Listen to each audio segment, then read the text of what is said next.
નમસ્કાર દર્શક મિત્રો, આપણે નિહાળીશું સિટી લાઇન ન્યૂઝ ચેનલમાં આજના મુખ્ય સમાચારો. વીએસનું 116.64 કરોડનું બજેટ મંજૂર.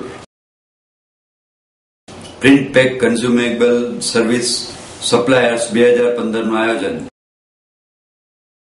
કલર્સ રજૂ કરે છે નવો show code red. Open page educators award 2014-15. Rajkot મુસ્લિમ સમાજ દ્વારા શાંતિ રેલી. વીએસનું 116.64 કરોડનું બજેટ મંજૂર.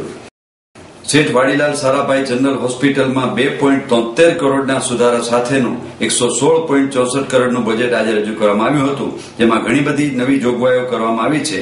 લોકો અને દર્દીઓની સુવિધા માટે શ્રેણીબદ્ધ નવા સાધનો વસાવવા માટે નવી જોગવાઈઓ કરવામાં આવી છે. બજેટમાં વિકાસ કામોની રૂપરેખા પણ તૈયાર કરાઈ છે. સ્વચ્છ ભારત અભિયાનને મહત્વ આપવામાં આવ્યું છે. ઉપરાંત મકાન મરમ્મત કામગીરી, હોસ્પિટલ ભોજનની વ્યવસ્થા માટે નવી જોગવાઈ કરવામાં આવી છે. અમદાવાદ મ્યુનિસિપલ કોર્પોરેશન દ્વારા આજે બજેટ રજૂ કરવામાં આવ્યું હતું. અગાઉ ડ્રાફ્ટ બજેટ 113.91 કરોડ લાખમાં મૂકવામાં આવ્યું હતું, પરંતુ ત્યારબાદ 2.73 કરોડ સુધારા સાથે 116.64 કરોડ રૂપિયા મંજૂર કરવામાં આવ્યું છે. મ્યુનિસિપલ કોર્પોરેશનના વાડીલાલ સારાભાઈ હોસ્પિટલના 2015-16ના બજેટમાં સફાઈના સાધનો વસાવવા, સ્વચ્છ ભારત અભિયાન માટે 10 લાખની જોગવાઈ કરવામાં આવી છે. તેમજ હાલ જે હોસ્પિટલનું બિલ્ડિંગ છે તેને મરામત માટે 30 લાખ ફાળવવામાં આવ્યા છે. મુલાકાતીઓ માટે જુદા જુદા સ્થળે માહિતી કેન્દ્ર બનાવવામાં આવશે, જેથી આવતા નાગરિકોને હોસ્પિટલની ચોક્કસ માહિતી મળી શકે. મ્યુનિસિપલ કોર્પોરેશન પાસેથી એડવાન્સ નાણાં મેળવી હોસ્પિટલમાં 5 લાખનું રિવોલ્વિંગ ફંડ ઉભું કરવામાં આવશે, જેમાંથી એમઆરઆઈની તપાસ અર્થે ભરવાના થતા નાણાં એડવાન્સ ભરવામાંથી મુક્તિ પામવામાં આવશે. સ્પેશિયલ રૂમ તેમજ સેમી સ્પેશિયલ રૂમમાં ભરવામાં આવતી ડિપોઝિટથી મુક્તિ અપાશે. હોસ્પિટલમાં એનજીઓની મદદથી જમવાની વ્યવસ્થા ઉભી કરવામાં આવશે અને તે માટે ઇન્ફ્રાસ્ટ્રક્ચર ઉભું કરવા મેયર અને ચેરપર્સન પોતાની ગ્રાન્ટ ફાળવશે. જાહેર જનતાને સંદેશ આપવા માટે 5 લાખના ખર્ચે ડિજિટલ હોર્ડિંગ મૂકવાનું નક્કી કરાયું છે. આ ઉપરાંત બજેટમાં બાયાપે વેન્ટિલેટર 14 લાખના ખર્ચે 4 ખરીદવામાં આવશે. 2 લાખના ખર્ચે 4 પલ્સ ઓક્સિમીટર ખરીદવામાં આવશે. વાડીલાલ સારાભાઈ હોસ્પિટલના મ્યુનિસિપલ કોર્પોરેશનના બજેટમાં વાડીલાલ હોસ્પિટલના ટ્રસ્ટીઓ દ્વારા વિરોધ કરવામાં આવ્યો છે. તેઓ જણાવ્યું હતું કે વાડીલાલ હોસ્પિટલનું મિસમેનેજમેન્ટ થઈ રહ્યું છે. ગત 10મી તારીખે બોર્ડ મીટિંગ રાખવામાં આવી હતી, જેનો ટ્રસ્ટીઓ દ્વારા 3 દિવસમાં જવાબ તૈયાર કરવામાં આવ્યો હતો, પરંતુ મ્યુનિસિપલ કોર્પોરેશન દ્વારા સામે કોઈ જવાબ અપાયો ન હતો. તેઓએ વિરોધ કરતા કેટલાક મુદ્દાઓ જણાવ્યા હતા, જેમાં હોસ્પિટલમાં ખાલી 2 જ ફાયર છે, જે હોસ્પિટલ માટે ખતરનાક સાબિત થાય. તેઓ વધુમાં જણાવ્યું હતું કે મૃત્યુ પામેલા દર્દીની બોડીને વીએસ હોસ્પિટલમાં દાન કરવામાં આવે છે, ત્યારે વીએસ હોસ્પિટલ દ્વારા મેડિકલ એજ્યુકેશનમાં વેચીને રૂપિયામાં કમાવામાં આવે છે. આ હોસ્પિટલ પબ્લિક ચેરિટેબલ ટ્રસ્ટ છે, મ્યુનિસિપલ કોર્પોરેશનના નથી આવતી, જેથી ગરીબોને સામાન્ય રૂપિયામાં મફત સેવા મળી શકે. આ હોસ્પિટલનો હેતુ છે. બનાવ્યું છે મેડિકલ એજ્યુકેશન એ લોકો બનાવી શકે નહીં, કારણ કે કોર્પોરેશન અને ટ્રસ્ટીઓ ભેગા થઈને એનો વહીવટ કરતા હતા. કોર્પોરેશને આ મેટ બનાવ્યું છે. અમને પૂછ્યું નથી, અમે કરેલી વિરોધ જ કર્યો છે, કારણ કે આપણી હોસ્પિટલનું સંચાલન મ્યુનિસિપાલિટી નથી કરતી, એનું સંચાલન બોર્ડ ઓફ ટ્રસ્ટીઝ કરે છે. અમે બધા બોર્ડ મેમ્બર્સ. બીજું એ લોકોએ એક સભ્ય જે ઓપોઝિશન માટે અમે વધારે આપ્યો હતો, જયકૃષ્ણ હરિવલ્લભભાઈ પાસે અમને આવ્યા હતા અમારી પાસે. મેં કીધું અમને એક સભ્ય વધારે ઓપોઝિશન જોઈએ, તમારી મેજોરિટી અમારે નથી પડતી. એ રીતે અમે આપ્યો હતો અને અત્યાર સુધી ઓપોઝિશનનો માણસ આવતો હતો. ગઈ સાલે એ લોકોએ પોતાનો માણસ એમના 5 દિવસના અમારે 4 દરેક વસ્તુઓ મેજોરિટી પસાર કરવા માંગે છે. બજેટની વિરોધમાં જે કંઈ કારણ હતા એને લેખિત એમને આપ્યું હતું, એનો જવાબ એમને આપ્યો નથી. લેખિત કોઈ જવાબ નથી. જેમ છતાં બજેટ પસાર કર્યા, વિરોધ સાથે પસાર કર્યું છે. આગળ શું કાર્યક્રમ આપવા માંગો છો? લડવું કઈ રીતે લોકોનો સપોર્ટ હશે, તમારા બધાનો સપોર્ટ હશે. આપણે હોસ્પિટલ સારું બનાવી છે, ગરીબો માટે રાખવી છે. વધારે બહુ મોટી હોસ્પિટલ બનાવવાથી બહુ સારું નથી. ગરીબોને જો સગવડ મળતી હોય ને આખે તે પણ મફત થતું હોય તો વાંધો નથી. પણ અમે ઘણી ગાડીઓ એક પેશન્ટને 8 રૂપિયા મળે છે અત્યારે જે કામ કરે 8 રૂપિયા મળે છે. એટલે આ તો બધા ખોટા આંકડાઓ અને તમારે પૈસા બહુ જ પૈસા ખવાય છે એવું લાગે. કેટલી વસ્તુઓમાં ટેન્ડર કાઢ્યા વગર. શેઠ વાડીલાલ સારાભાઈના પુત્ર જય અરુણભાઈ છે અને 20 બોર્ડમાં ટ્રસ્ટી છે. મારી તકલીફ જે આમ જનતાની તકલીફ છે, આમ આદમીની તકલીફ છે, એ જ અમારી તકલીફ છે. એઝ અ ટ્રસ્ટી ટ્રસ્ટ અમારું જે બાપ દાદાઓએ બનાવેલું છે, જે કોર્પોરેશન સાથે આટલા વર્ષો 80-85 વર્ષથી ચાલતું આવેલું એ ટ્રસ્ટને આજે બહારનો વિરોધી આપણે જે એમસીએ મેટ રચ્યું છે એ ટેક ઓવર કરી રહ્યું છે. વ્યવસ્થા અમારા હાથમાં નથી એવું કહીને હું છૂટી જવા નથી માંગતો. વ્યવસ્થામાં જોડાઈ અને હું એનો જવાબ આપું એ યોગ્ય રહેશે. પણ હા, આમ જનતાના ઓબ્ઝર્વેશન્સ છાપાઓમાં વાંચીને જે સમજ પડે છે, જે બતાવી રહી છે કે હોસ્પિટલની હાલત ઘણી કથળી રહી છે. Print pack consumable service suppliers 2015નું આયોજન.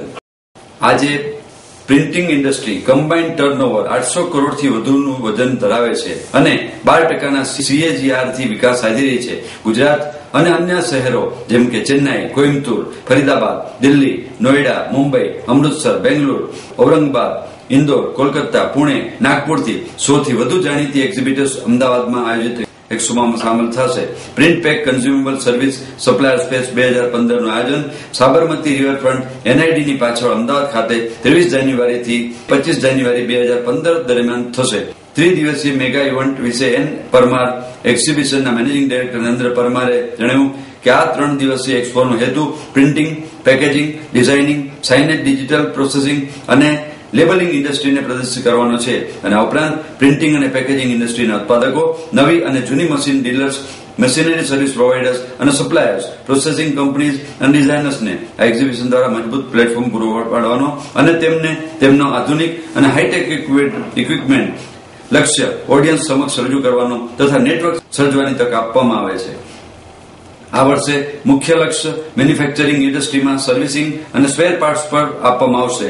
હવે સ્પેર પાર્ટ્સ મેન્યુફેક્ચરિંગ ઇન્ડસ્ટ્રીઝ ગુજરાતમાં પણ તેમની યુનિટ સ્થાપી રહી છે. આ સાથે B2B, B2C ગ્રાહકો માટે સારી તક ઉભી થશે. તેથી આ માટે અન્ય રાજ્યોમાં જવાની આવશ્યકતા નહીં રહે. પ્રિન્ટિંગ પ્રેસ ઇન્ડસ્ટ્રીમાં ટેકનોલોજી અપગ્રેડેશન સાથે ઓછા માનવ શ્રમ સાથે ઉત્પાદન ક્ષમતા વધી છે. પ્રિન્ટ વિઝનના મેનેજિંગ ડાયરેક્ટર શ્રી ફલિત પંડ્યાએ જણાવ્યું હતું કે વિઝિટર્સ તથા exhibitors pre press, print media, multi channel, post press, converting, packaging, printing, future technology અને મટીરીયલ્સના ક્ષેત્રમાં લાભ મેળવી શકશે. આ 3 દિવસના એક્સપોમાં મોટી સંખ્યામાં સામેલ થનાર પ્રિન્ટર્સ અને પબ્લિશર્સ એક પથ પ્રદર્શક બની રહેશે. પ્રિન્ટિંગ એ માત્ર પેપર પર ઇંક નથી પરંતુ કોમ્યુનિકેશનમાં ઉપયોગી બને છે. આ કારણોસર પ્રિન્ટિંગની માંગ વધી રહી છે. હું એકચ્યુઅલી નરેન્દ્ર પરમાર, પ્રિન્ટિંગ ઇન્ડસ્ટ્રીમાં હું છેલ્લા 36 વર્ષથી છું અને પ્રિન્ટિંગ ઇન્ડસ્ટ્રી માટે કંઈક કરવાની મારી તમન્ના છે, જેના કારણે હું 2020 સાલથી ગુજરાતની પ્રિન્ટિંગ ઇન્ડસ્ટ્રી ડેવલપ થાય એના માટે પ્રદર્શનનું આયોજન કરું છું અને 2001થી પ્રિન્ટ મીડિયા પ્રિન્ટિંગ સમાચાર નામે મેગેઝિન પબ્લિશ કરું છું, જેના દ્વારા આજે પ્રિન્ટિંગ ઇન્ડસ્ટ્રીમાં લોકોને વધુને વધુ માહિતી મળે, ટેકનોલોજીથી અપડેટ થાય અને પોતે પણ ટેકનોલોજી અપનાવી અને આગળ વધે. એના માટેના મારા સતત પ્રયત્ન. પ્રદર્શન રાખવાનું કારણ અને મેઇન ઓબ્જેક્ટિવ શું છે એની પાછળ? કઈ તારીખે પ્રદર્શન યોજવું? પ્રદર્શન 23, 24, 25 જાન્યુઆરી સંસ્કાર NID ની પાછળ સાબરમતી રિવરફ્રન્ટ પર રાખવામાં આવ્યું છે. આ પ્રદર્શનનો મુખ્ય હેતુ એ છે કે પ્રિન્ટિંગ ઇન્ડસ્ટ્રીમાં તમે જ્યારે મશીનરી પરચેસ કરી લો છો એ પછી તમારી જે કંઈ પણ જરૂરિયાતો હોય છે, જે દૈનિક જરૂરિયાત હોય છે, એ બધી જરૂરિયાતો પૂરી કરવા માટે એના વેન્ડર, સપ્લાયર્સ અને એમાં જે લોકો ઉપયોગી થઈ શકે છે એવા લોકોને આ પ્રદર્શનમાં આપણે ઇન્વાઇટ કર્યા છે અને એ લોકો જ આમાં ભાગ લઈ રહ્યા છે. આ વર્ષે શું ખાસિયત રહેશે ને કે કેટલા લોકો પાર્ટિસિપેટ કરવાના? પાર્ટિસિપેશન લગભગ 75 પાર્ટીનું છે અને વિશેષતા એ છે કે આ વખતે પ્રિન્ટરોએ પોતે ભાગ લીધેલો છે કે જે લોકો પોતે પ્રિન્ટિંગ કરે છે. પ્રિન્ટિંગ ઇન્ડસ્ટ્રી એવી છે કે જેમાં એક પ્રિન્ટર બીજા પ્રિન્ટર પાસે કામ કરાવતા હોય છે અને પોતાની પાસે જે ફેસિલિટી અવેલેબલ નથી એ ફેસિલિટી જેની પાસે અવેલેબલ હોય એની પાસે કામ કરાવી શકાય, એ માહિતી ફેલાય, એ હેતુસર આપણે આ પ્રદર્શન બનાવ્યું. કલર્સ શરૂ કરે છે નવો શો કોડ રેડ. નૈતિક પરિવર્તનની કલ્પનાને મૂર્ત કરી શકાય છે તેવી એ માન્યતા સાથે અર્થપૂર્ણ, મનોરંજક અને એવો શો જે આપણા સમાજનું પ્રતિબિંબ હોય, શોનું નિર્માણ કરવામાં, દર્શાવવામાં કલર્સ હંમેશા મોખરે રહેલ છે. આ તકને વધુ આગળ લઈ જતા કલર્સ કોડ રેડ એક એવો શો માનવ દોષના મુદ્દાઓની આશાઓને સંબોધિત કરવા છડી પોકારે છે, લોન્ચ કરવા સુસજ્જ છે. આ એક એવો શો છે કે જે અંતરાત્માની આંતરિક ઉથલપાથલનો સામનો કરી રહેલા મનુષ્યના આંતરિક સંઘર્ષનું ચિત્ર વર્ણન કરે છે. કોડ રેડ 19 જાન્યુઆરી 2015 થી દર સોમવારથી શનિવાર રાત્રે 10 વાગ્યે કલર્સ પર રજૂ કરવામાં આવશે. દર અઠવાડિયે વિવિધ માનવ દોષો પર આધારિત કહાણીઓ દર્શાવતા 6 એપિસોડને 3 મુખ્ય વિષય વસ્તુઓ મારફત કોડ રેડની બ્રાન્ડ છત્રછાયા હેઠળ પ્રસ્તુત કરવામાં આવશે. ઉમ્મીદ એક એવી કહાણી કે પ્રકાશ પાડતા જેઓ પોતાના જીવનના સમર્પણને આરે ઉભેલ હશે. અવાજ મહિલાઓ અને બાળકો સામે હિંસા પર પ્રકાશ પાડતા ચક્રવ્યૂહ વિવિધ સ્વરૂપની શારીરિક અને માનસિક ફંસામણી પર પ્રકાશ પાડતા દરેક વિષયનું વિભિન્ન પ્રોડક્શન હાઉસ દ્વારા જીવન બનાવવામાં આવશે. આ કહાણી સાક્ષી તંવર દ્વારા પ્રસ્તુત કરવામાં આવશે, જે આંતરિક અવાજને મૂર્ત સ્વરૂપ આપશે અને કારણનો અવાજ બનશે. અભિનેતા મનીષ ચૌધરી એક NGO પ્રતિનિધિ ભૂમિકા હશે અને યશ સિન્હા ક્રાઇમ રિપોર્ટર તરીકે આપણને વિવિધ બનાવવા મારફતે લઈ જશે, જ્યાં સંજોગો અને પરિસ્થિતિઓ વ્યક્તિને છેવટના છેડે ધકેલે છે. કોડ રેડ માત્ર આ કહાણીના દર્શાવવાનો પ્રયાસ માત્ર નથી, પણ લોકોને આ માનતા કરવાનો છે. એક આશા છે માત્ર ત્યારે જ જ્યારે જે મૌન તોડવાનું પસંદ કરે. કલર્સના CEO શ્રી રાજ નાયકે કહ્યું કે કલર્સ ખાતે અમે સદૈવ એવા શોનું નિર્માણ કરવા પર ભાર દઈએ છીએ કે અર્થપૂર્ણ હોય, જે સમાજમાં કોઈ પ્રકારની કલ્પનામાં પરિવર્તન આણે. કોડ રેડ સાથે માનવ દોષની કહાણીઓ પ્રદર્શિત કરવા અને લોકોને તેઓની સાથે તેમની આસપાસની લોકો ખલેલ પહોંચાડી રહ્યા હોય તેવા મુદ્દાઓ પર પોતાના મૌનને તોડવા વિનંતી કરવા દ્વારા અમે એક ડગલું આગળ વધી રહ્યા છીએ. આ એક શો માત્ર નથી, પણ લોકોના માનતા કરવાની એક ચળવળ છે. આશા ને શોધી શકાય છે. એકદમ અંધારિયા સમયમાં પણ જો વ્યક્તિ ત્યાં સુધી પહોંચે અને પોતાનું મૌન તોડે, આ સંદેશાને ઘર ઘર સુધી પહોંચાડવામાં ક્રમમાં મને એ ઘોષણા કરતા આનંદ થાય છે. અમારી પાસે ટીવીની દુનિયાનો એક અત્યંત જાણીતો ચહેરો છે, સાક્ષી તંવર, જેને હું માનું છું કોડ રેડ જેવા શો માટે આવશ્યક સહાનુભૂતિ અને સંવેદનશીલતાનું સાચું મિશ્રણ છે. મને આશા છે કે અમારા આ નમ્ર પ્રયાસ દ્વારા અમે લોકોને જીવનમાં સકારાત્મક તફાવત આણવા શક્ય બનીશું. શક્ય પણ ઘણા લોકો પણ આશાની છડી પુરવાર થાય તેવી શો લોન્ચ કરતા કલર્સના પ્રોગ્રામિંગ હેડ સુશ્રી મનીષા શર્માએ કહ્યું કે ટેલિવિઝન પર આ એક નવો પ્રકાર છે જેને પુષ્કળ પંપોસવાની આવશ્યકતા છે. જ્યાં વાસ્તવિકતા બનાવો પરથી પ્રેરિત કહાણીઓ શોને દર્શક સાથે બનાવનાર છે. એક મનુષ્ય તરીકે આપણે સૌ જીવનમાં સાચા અને ખોટા વચ્ચે પસંદગી કરવાનો ધર્મ સંકટનો સામનો કરીએ છીએ. કોડ રેડ એક એવો શો છે કે જે ધર્મ સંકટને ફંપોસે છે અને તેમના સામનો કરી રહેલી લોકોની અંતરાત્માને અવાજ આપે છે. તેઓને અંતર, મન અને તેમના નિર્ણયો અને તેઓની પસંદગીને તેમના જીવનને કેવી રીતે પ્રભાવિત કરે છે તે મારફતે આ મુસાફરી છે. અને મને આશા છે દર્શક અને શો કહાણીને એક્સપિરિયન્સ જોશે. Open page educators award 2014-15. પ્રસિદ્ધ ગ્રીક વિચારક એરિસ્ટોટલ એકવાર કહ્યું હતું કે જે લોકો બાળકોને જન્મ આપે છે તેમની તુલનામાં જે લોકો બાળકોને શિક્ષણ આપે છે તેમને વધારે સન્માન થવું જોઈએ, કારણ કે માતા પિતા તો જીવન આપે છે, પણ શિક્ષક કઈ રીતે સારું જીવન જીવવું તે શીખવે છે. આ બાબતને ધ્યાનમાં રાખીને માસિક શૈક્ષણિક અખબાર ધ ઓપન પેજ ને શિક્ષણ આપતા સમુદાય માટે એવોર્ડ સમારંભની શરૂ કરવાની જરૂરિયાત વર્તાઈ. ધ ઓપન પેજ માસિક શૈક્ષણિક સામયિક છે અને તે આધુનિક શાળાઓ અને શિક્ષણ પ્રથાનું પ્રતિબિંબ પાડે છે. આ પ્રકાશન રાજ્યની વિવિધ શાળાઓના વિદ્યાર્થીઓ અને શિક્ષકો વચ્ચે ખુલ્લી ચર્ચાનું માધ્યમ પૂરું પાડે છે. તેની 14 વર્ષની મજલ દરમિયાન આ ગુજરાતની અંદાજે 1000 શાળાઓ સુધી પહોંચ્યું છે. આ પ્રકાશનને ત્રિપજા એજ્યુકેશન ટ્રસ્ટનું પીઠબળ પ્રાપ્ત થયું છે. આ પ્રસંગે વાત કરતા ધ ઓપન પેજના સ્થાપક અને મેનેજિંગ ડિરેક્ટર શ્રી અલચત ભટ્ટ કહે છે કે તે ઓપન પેજ છે કે શિક્ષકો સ્વયં સમાજ માટે એક શિરપાવ સમાન હોય છે. જો કોઈ સમાજ શિક્ષકનું બહુમાન કરવા માંગતો હોય તો તે એવું હોવું જોઈએ કે જ્યાં શિક્ષકને સારું વેતન મળતું હોય, સમાજના ખોટે રસ્તે દોરનાર આદેશોથી તે મુક્ત હોય અને તેને સન્માન મળતું હોય, તેમજ તેમને વિદ્યાર્થીઓને કુશળ અને ઉત્સાહી ભણતર પૂરું પાડવામાં સહયોગ મળતો હોય. શિક્ષણના ઉમદા વ્યવસાયના સન્માન માટે અને શિક્ષક અને શીખનાર સમુદાયની કદરથી અને ઉદ્દેશથી ઓપન પેજ દ્વારા સૌપ્રથમ એજ્યુકેટર્સ એવોર્ડનું આયોજન કરાયું છે. આ સમારંભ સરદાર પટેલ મેમોરિયલ હોલ ખાતે તારીખ 28 જાન્યુઆરીના રોજ સાંજે 4 વાગ્યાથી શરૂ થશે. ગુજરાતના માનનીય ગવર્નર શ્રી ઓમ પ્રકાશ કોહલી આ સમારંભમાં ઉપસ્થિત રહેશે. ગુજરાત સરકારના શિક્ષણ, મહિલા અને બાલ કલ્યાણ વિભાગના રાજ્યકક્ષાના પ્રધાન શ્રીમતી વસુબેન ત્રિવેદી માનવંતા મહેમાન તરીકે હાજરી આપશે. હરિકૃષ્ણ એક્સપોર્ટ્સ પ્રાઇવેટ લિમિટેડના સ્થાપક અને ચેરમેન શ્રી સૌજીભાઈ ધોળકિયા સમારંભના વિશેષ તરીકે હાજરી આપશે. જે 9 કેટેગરીમાં નોમિનેશન મેળવી રહ્યા છે તે નીચે મુજબ છે.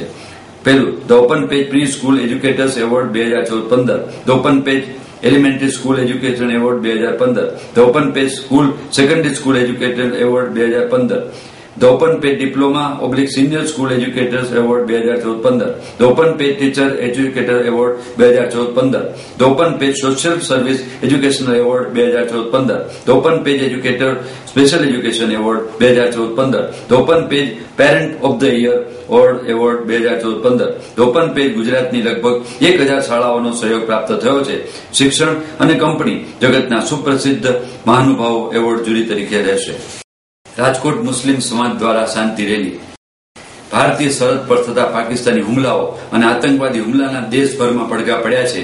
પડોશી દુશ્મન પાકિસ્તાન દ્વારા થતા હુમલાઓમાં મુસ્લિમ સમાજને વખોડવામાં આવી રહ્યો હોય તેની સામે રાજકોટ મુસ્લિમ સમાજ દ્વારા રેલી કાઢી અને કલેક્ટરને આવેદનપત્ર પાઠવી આતંકવાદીઓનો મઝહબ નથી હોતો તેવી રજૂઆત કરવામાં આવી હતી. મુસ્લિમ સમાજમાં આતંકવાદીઓને જગ્યા જ આપવામાં નથી આવતા દેશમાં શાંતિ અને સલામતી જળવાઈ રહે તેવી રજૂઆત મુસ્લિમ સમાજ દ્વારા કરવામાં આવી હતી. આજે રાજકોટ મુસ્લિમ સમાજ દ્વારા રેલી કાઢવામાં આવી હતી, જેમાં બહોળી સંખ્યામાં સમાજના આગેવાનો અને લોકો ઉપસ્થિત રહ્યા હતા અને કલેક્ટરને આવેદનપત્ર પાઠવી રજૂઆત કરવામાં આવી હતી કે ભારત દેશ ઉપર થઈ રહેલા આતંકવાદી હુમલાઓ સાથે ઇસ્લામને કોઈ સંબંધ નથી, કારણ કે આતંકવાદીઓનો કોઈ ધર્મ હોતો નથી. ઇસ્લામનો અર્થ સલામતી છે. નિર્દોષ લોકોની હત્યા કરે એ જ ધન્ય પાપ ગણાય છે. ઇસ્લામ દ્વારા દેશમાં શાંતિ અને સલામતી જળવાઈ રહે તેવા પ્રયત્નો કરવામાં આવી રહ્યા છે, પરંતુ આતંકવાદી હુમલા કરે છે તેની સાથે મુસ્લિમ સંપ્રદાયને પણ જોડી દેવામાં આવે છે. હકીકતે આતંકવાદીઓ સાથે ઇસ્લામને કોઈ નિસ્બત નથી, તેમજ જે આતંકવાદી હુમલા કરે છે અને ઇસ્લામને બદનામ કરે છે તેવા તત્વોને સમાજ સામે ખુલ્લા પાડવા જોઈએ અને આકરી સજા કરવી જોઈએ. આ રજૂઆતમાં મુસ્લિમ સમાજના ભાઈઓ અને બહેનો પણ જોડાઈ હતી અને દેશના હિત ખાતર રજૂઆત કરી હતી. આપ નિહાળતા રહો સિટી લાઇન ન્યૂઝ ચેનલ. આ હતા આજના મુખ્ય સમાચારો.